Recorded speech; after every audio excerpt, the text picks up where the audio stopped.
Assalamualaikum warahmatullahi wabarakatuh. Alhamdulillah hamdan katsiran thayyiban barakan fih kama rabbuna wa yarda.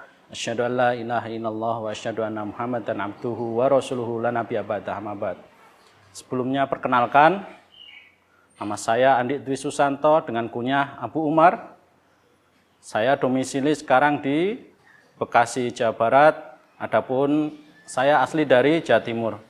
Saat ini saya diamanahkan sebagai owner sekaligus direktur dari At-Taifah, sebuah perusahaan herbal obat tradisional yang saat ini walhamdulillah pemasarannya sudah nasional dan walhamdulillah sudah memperoleh izin dari BPOM dan sertifikat halal. Nama At-Taifah itu sendiri kami ambil dari At-Taifah Al-Mansurah. At-Taifah Al-Mansurah itu adalah nama lain dari Al-Athari atau Al-Firqatun Najiyah atau bisa dikatakan Salaf. Maka kami berharap dengan nama At-Taifah Al-Mansurah ini kita menjadi kelompok yang dipilih oleh Allah. Kelompok yang itu memberi kemaslahatan sebanyak-banyaknya bagi kaum muslimin. Maka dari awal kami mendirikan usaha ini, kami mendirikan perusahaan ini, kami berazam untuk bisa memberikan manfaat. Dari situlah nama At-Taifah ini muncul. Jadi At-Taifah itu secara bahasa artinya sebagai kelompok. Ya, kelompok yang apa? Kelompok yang itu berharap dari pertolongan Allah, seperti itu. Karena kita menyadari, kita introspeksi diri bahwasanya kita tidak punya daya dan upaya selain pertolongan dari Allah. Bahkan kita bukan seorang yang ahli marketing, kita bukan seorang yang ahli penjualan, ahli sebagainya dari sisi bisnis, semata-mata karena pertolongan Allah Azza wa Jalla. Bismillah, sampai hari ini produk paket penyubur masih menjadi best seller di tempat kami, diantaranya madu stamen dan garduo, dan selanjutnya diikuti oleh madu-madu untuk kesehatan, seperti madu biomata untuk kesehatan mata, madu mazero untuk lambung, dan lain sebagainya. Kurang lebih seperti itu.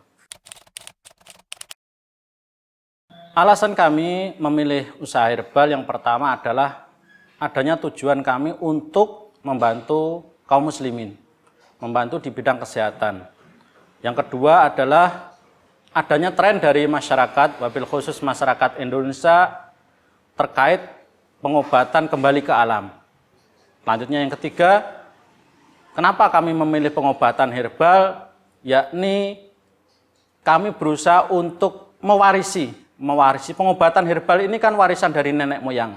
Nah, kami berusaha untuk melestarikan itu, melestarikan pengobatan itu.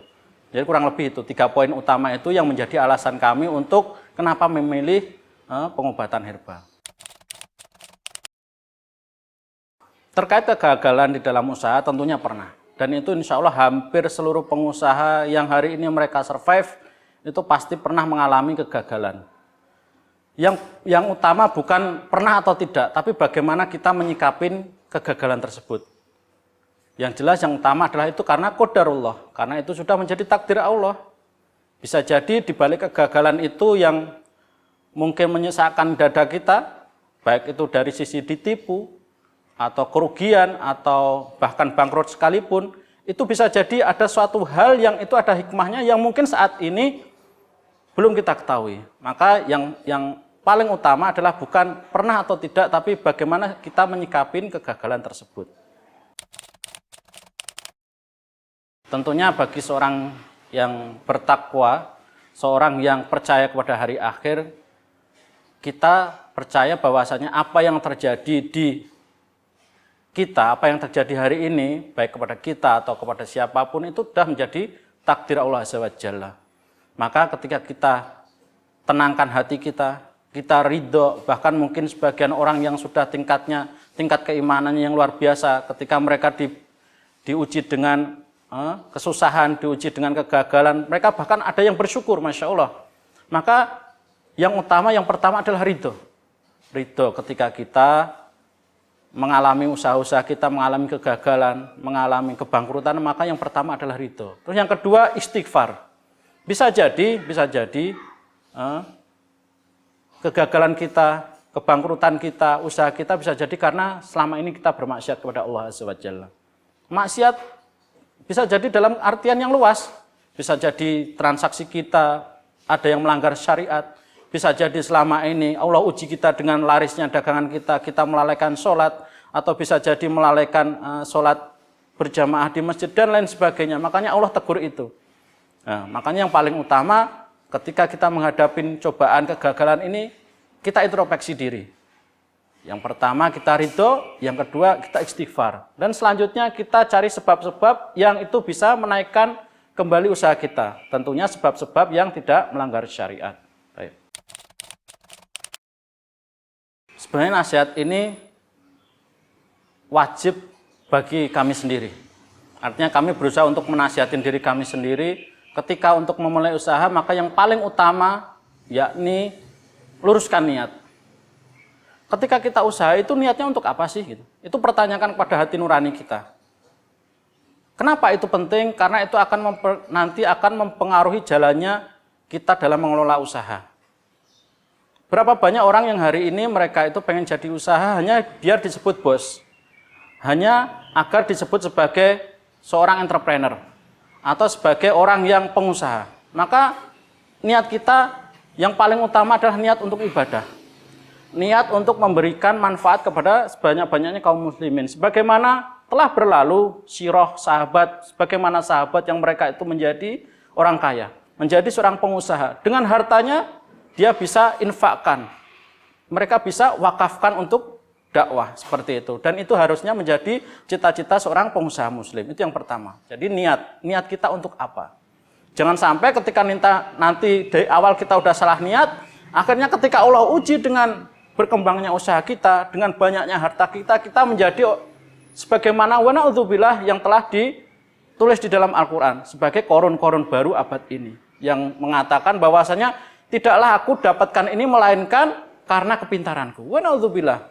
Jadi ketika kita memulai usaha yang paling utama adalah niat.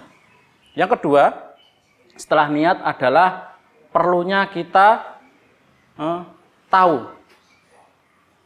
usaha kita melanggar syariat atau tidak.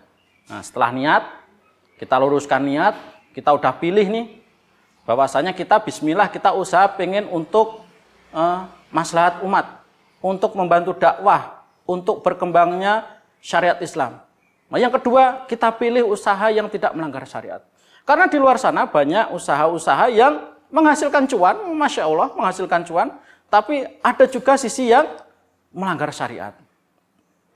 Entah itu dari akadnya, bersinggungan dengan riba, entah itu cara muamalahnya yang mengurangi timbangan, ghis, menipu, dan lain sebagainya. Maka ini tentunya kita harus tahu, oh ternyata usaha ini dilarang oleh syariat.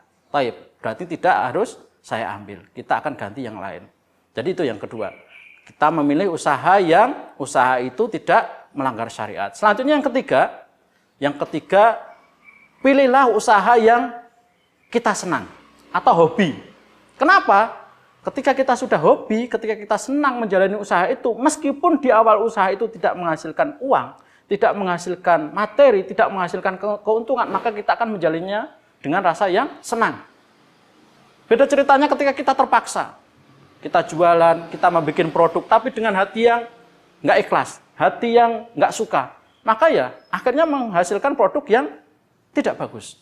Tapi ketika itu sudah menjadi hobi kita, hobi kita, contohnya kita hobi otomotif. Kita jual beli motor, atau kita mempunyai bengkel. Maka yang seperti ini seandainya awal-awal usaha kita memulai usaha itu sepi, never mind, nggak ada masalah. Karena apa? Kita senang, hati kita senang, karena kita bisa menyalurkan hobi kita. Tentunya dengan pedoman nomor 1 dan nomor 2, niatnya bagus dan tidak melanggar syariat. Jadi 3 poin utama itu yang hendaknya siapapun pengusaha muslim, dia niatkan satu niat usaha itu untuk beribadah kepada Allah. Yang kedua, memilih usaha yang tidak melanggar syariat, dan itu tidak melalaikan kewajiban kita dari menyembah Allah, dari beribadah. Terus yang ketiga adalah pilih usaha yang itu kita senangi atau kita hobi. Seperti itu. Kalau dibilang butuh modal, ya butuh modal. Apakah harus uang? Nah, ini yang perlu kita pahami. Tidak semua modal itu harus berupa uang. Saya ulangi lagi, tidak semua modal itu harus berupa uang. Lah, Sekarang timbul pertanyaan, kalau tidak uang apa? Yang pertama, satu, relasi, jaringan. Kita bisa memanfaatkan relasi kita. Makanya itulah di dalam syariat Islam kita disuruh untuk saling bermuamalah, saling mengenal satu dengan yang lainnya. Fungsinya biar apa? Terbentuk jaringan. Terbentuk jaringan. Dan yang paling utama, modal yang paling utama adalah diri kita sendiri. Ketika orang udah mengenal kita sebagai orang yang jujur, orang yang amanah, maka itu modal yang paling besar. Hatta seandainya kita mempunyai modal sekian juta atau sekian puluh juta, tapi kita dikenal di masyarakat, kita dikenal di jaringan kita bahwasannya kita bukan orang yang amanah, maka usaha kita tidak akan jalan. Karena orang tidak akan percaya bermuamalah dengan kita. Maka modal yang paling utama adalah apa? Diri kita sendiri. Bagaimana kita menjadi pedagang yang amanah. Bagaimana kita menjadi pedagang yang tepat waktu. Amanah dari sisi pembayaran. Amanah dari sisi tepat waktunya. Amanah dari sisi menepati janjinya. Menepati akad-akadnya. Itu yang pertama. Yang kedua apa? Jujur. Jujur terkait apa? Bisa jadi jujur terkait menjelaskan barangnya. Jujur terkait deskripsi barangnya, jujur terkait apa timbangan, dan lain sebagainya. Maka dua faktor utama ini ketika ada di diri kita, insya Allah dengan sendirinya modal uang itu akan datang. Kok bisa yakin? Iya, karena Allah lah yang menggerakkan hati-hati manusia, mereka ingin dekat dengan kita. Tentunya, hatta orang yang fajir sekalipun, hatta orang yang tidak beriman sekalipun, ketika bermuamalah, mereka tidak ingin dikhianatin. Orang yang tidak beriman, orang yang fajir, orang yang ahli maksiat, ketika dia bermuamalah pasti dia memilih orang yang amanah. Dia memilih orang yang jujur. Karena apa? Dia tidak ingin ditipu. Meskipun dia bisa jadi selama ini dia penipu, tapi dia tidak mau ditipu. Itulah fitrah manusia. Makanya ketika kita punya sifat amanah, kita punya sifat jujur, dengan sendirinya orang akan datang dengan kita. Jadi itu faktor utama. Tidak melulu tentang berapa banyak uang kamu. Berapa banyak aset kamu, tidak. Tapi faktor utama modal untuk usaha adalah kepribadian kita. Kita menjadi sosok yang amanah, kita menjadi sosok yang jujur. Terkait nge-branding nama At-Thaifah, bismillah, yang tentunya semua itu karena kemudahan dari Allah Azza wa Jalla. Kami semata-mata tidak mempunyai kemampuan untuk itu. Tapi di antara ikhtiar kami, berbarengan dengan ikhtiar kami, maka yang pertama, kami berusaha untuk konsisten, untuk istiqomah, menampilkan produk-produk yang bermanfaat. Ketika kita berbicara madu, maka kami semaksimal mungkin menyajikan bahwasannya madu yang kita jual, madu yang kita pasarkan sampai ke agen-agen itulah madu yang asli. Madu yang terbukti kualitasnya, keasliannya. Kenapa?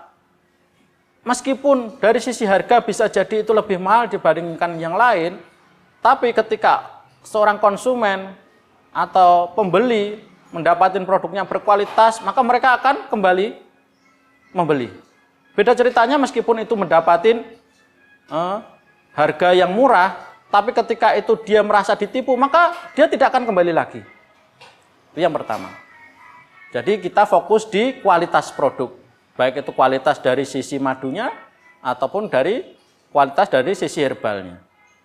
Terus selanjutnya yang kedua apa? Yang kedua kita berusaha untuk konsisten menerapkan pola distribusi sales canvas. Jadi kita berusaha menyebar produk-produk kita terutama di area Jakarta, Bekasi dan sebagian Depok dan Bogor, kita berusaha mengenalkan ke masyarakat bahwasanya oh ini loh ada yang produk herbal, ada produk obat tradisional yang mereknya At-Thaifah.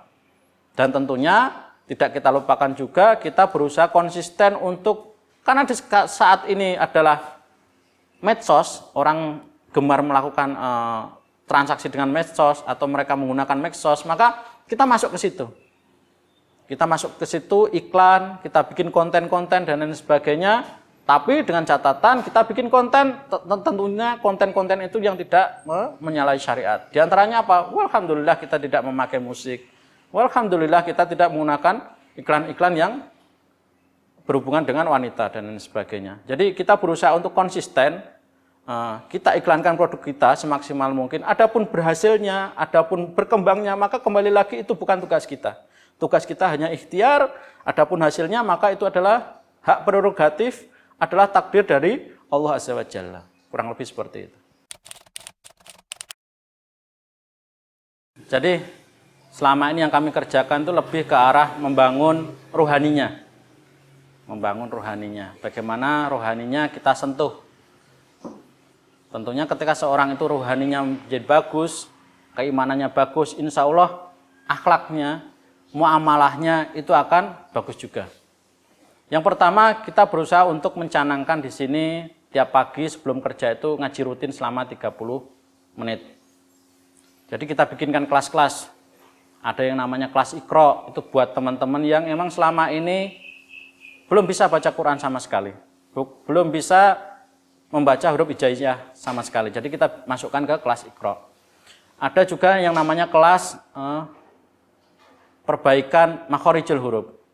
Jadi teman-teman yang selama ini sudah bisa baca, tapi ada sebagian besar makhorijul hurufnya kurang tepat, mari kita masukkan kelas tersebut. Jadi emang di sini ada kelas-kelas seperti itu. Itu ada juga kelas yang udah mahir. Jadi kalau kelas yang sudah mahir itu nanti dia akan berkelompok dengan teman-teman yang lain, akan membaca bareng-bareng, saling menyimak seperti itu. Jadi itu yang pertama. Jadi sebelum kerja kita adakan ngaji baca Quran rutin setiap hari. Terus yang kedua, insya Allah setiap Senin kami ada kajian rutin terkait bab-bab fikih atau bab-bab ibadah. Kajian kitab tiap hari Senin itu dibawakan oleh Ustadz Hasan Al-Jaisi, membahas kitab hadis Arba'in Nawawi. Alhamdulillah untuk hari ini sudah masuk di hadis ke-28. Jadi itu kajian rutin. Dan juga di hari Selasa dan Kamis kami juga ada kajian rutin terkait pelajaran bahasa Arab. Adapun kitab yang dibahas adalah Al-Arabiyah Baina Yadaik yang level kedua seperti itu. Alhamdulillah. Jadi kami berusaha untuk kalau ibarat kata orang bilang itu seperti kerja rasa pesantren. Bisa jadi dulu teman-teman yang hari ini mereka udah kenal sunnah, hari ini mereka udah kenal dakwah, dulunya orang yang amah, orang yang belum ngaji, tapi merindukan suasana yang mirip-mirip pesantren. Meskipun kalau dibilang pesantren bukan, tapi mirip-mirip. Maka kami berusaha untuk menyediakan itu. Agar suasana itu mereka dapat. Sebagaimana sebuah nasihat yang pernah saya terima, bahwasanya ketika kita hari ini baik, maka kita juga harus memilih lingkungan yang baik. Agar apa? Hijrah kita selama ini, keimanan kita selama ini agar bisa terjaga. Beda ceritanya ketika kita hari ini sudah hijrah, sudah mengenal sunnah, tapi kita tidak bergabung, kita tidak bermuamalah di lingkungan yang bagus, maka lambat laun kita akan futur. Nah, kita berusaha untuk itu di sini. Jadi di sini tidak hanya sekedar mengejar materi, tidak hanya sekedar bagaimana biar omset, bagaimana biar cuan, atau bagaimana biar jualannya laku, laris manis, enggak. Tapi bagaimana kita melalui usaha ini, kita semakin dekat kepada Allah. Dari orang yang selama ini awam, nggak bisa baca Quran, alhamdulillah bisa belajar di sini sembari menjemput rezeki yang halal biiznillah. Yang pertama, proses produksinya adalah pemilihan bahan. Pemilihan bahan. Tentunya pemilihan bahan ini terkait erat dengan pemilihan supplier. Kita berusaha untuk memilih supplier-supplier yang amanah, yang mereka itu sevisi dengan kami. Tidak hanya melulu orientasi dunia, orientasi keuntungan, tapi di situ ada nilai tanggung jawab. Karena produk yang kami akan pasarkan ini adalah akan dikonsumsi oleh manusia, tentunya harus selain halal juga berkhasiat. Bismillah seperti itu. Jadi yang pertama adalah pemilihan bahan baku. Selanjutnya ketika pemilihan bahan baku itu sudah bagus, maka proses selanjutnya adalah menentukan produk apa yang akan dibuat. Produk apa yang akan diproduksi. Tentunya berdasarkan permintaan dari pelanggan atau outlet-outlet yang sudah bekerja sama dengan kami. Setelah produk apa yang akan dibuat, maka selanjutnya adalah proses produksi.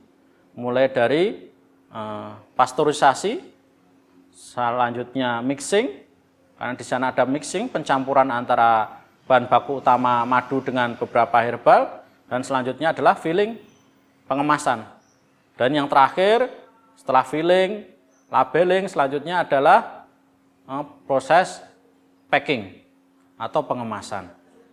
Setelah di packing, maka produk ini bisa dipasarkan di outlet-outlet atau distributor, agen yang selama ini sudah bekerja sama dengan At-Taifah.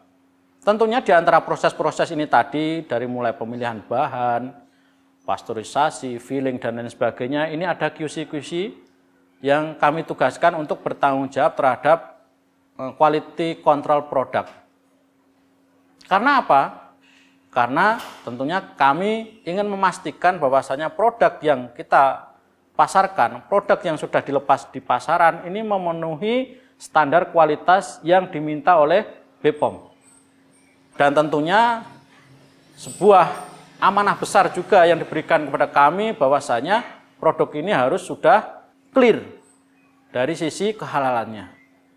Karena tidak mungkin kami memproduksi produk yang itu dikonsumsi oleh manusia sedangkan kehalalannya masih diragukan. Maka ini menjadi musibah bagi kami. Tentunya ini akan diminta pertanggungjawaban nanti di akhirat seperti itu. Jadi kami memastikan bahwasanya produk yang sudah dipasarkan oleh agen-agen kami, dipasarkan oleh sales kami, baik itu secara online maupun offline, itu sudah memenuhi kriteria dari BPOM, dan yang kedua sudah tersertifikasi halal.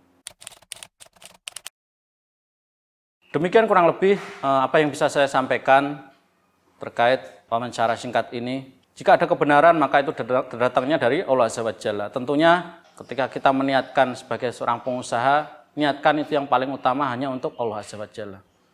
Niatkan untuk beribadah. Ketika kita menjadi seorang pengusaha, niatkan itu untuk berdakwah, untuk menyebarkan syariat Islam. Kita masuk ke situ, kita berusaha untuk mengupgrade keilmuan kita terkait hukum-hukum muamalah, terkait larangan-larangan apa yang menyebabkan muamalah kita menjadi dibenci oleh Allah, menjadi haram, maka insya Allah di situ ada keberkahan. Tapi ketika dari awal kita niatkan usaha kita hanya mengejar uang, mengejar keuntungan dunia ini, maka dunia kita tidak dapat, akhirat pun kita akan tidak dapat. Maka terakhir penutup dari kami, nasihat ini lebih layak buat kami pribadi. Agar apa? Agar kami terus konsisten, terus istiqomah untuk memberi manfaat kepada sebanyak-banyak kaum muslimin. Dan kami mohon maaf jika di dalam penyampaiannya ada kesalahan. Semoga Allah mengampuni kesalahan kami. Wabillahi taufik. Wassalamualaikum warahmatullahi wabarakatuh.